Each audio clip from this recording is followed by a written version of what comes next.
Southern blotting technique. E.M. Southern, who developed this technique, that is known as the Southern blotting technique. It is useful to separate the DNA fragments. We can identify whether the specific DNA is there or not. In case of the, for example, we produced a transgenic Bt cotton. In this, whether the Bt gene is there in that transgenic plant or not, we can isolate the DNA. And we can either digest by using the restriction enzymes. If we know the left and right borders which is having the specific restriction site in the Bt gene, we can extract the Bt gene. Otherwise, we can also do by taking the primers, by knowing the left and right border sequences, we can multiply that particular DNA fragment, and we can segregate that specific DNA by using the agarose gel electrophoresis. In this case, the DNA fragments can migrate from the negative pole to positive pole. The DNA contains the negative charge on the phosphate groups from the cathode to anode based on the size of the DNA fragments. Either by using the agarose gel or polyacrylamide gels, we can separate the DNA fragments based on the size. So we can, once we electrophoresis, the fragments can be transported onto the nylon membrane.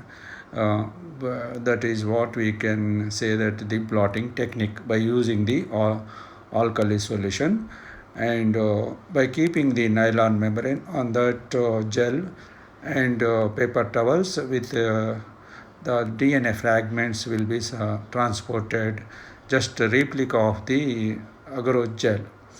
Whenever we keep in the alkali condition, the DNA, double-stranded DNA will be separated.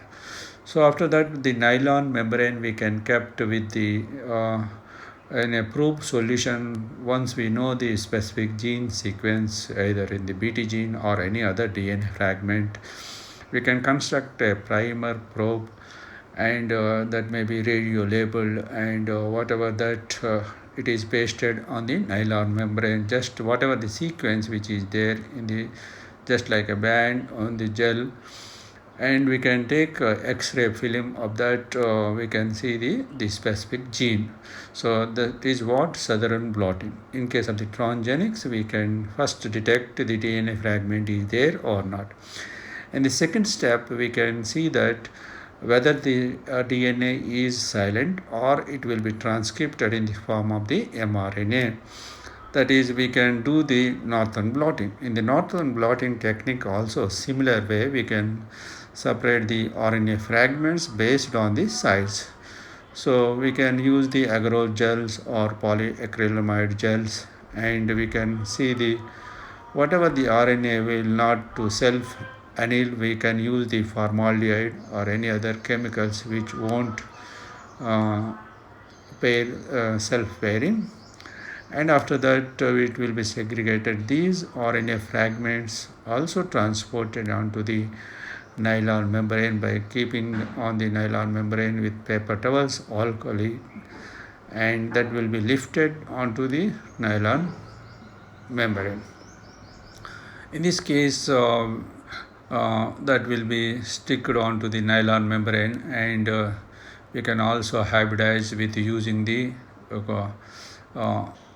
again complementary to that RNA fragment, either RNA or DNA probes, we can use it, and the presence of this particular Bt gene is converted to RNA.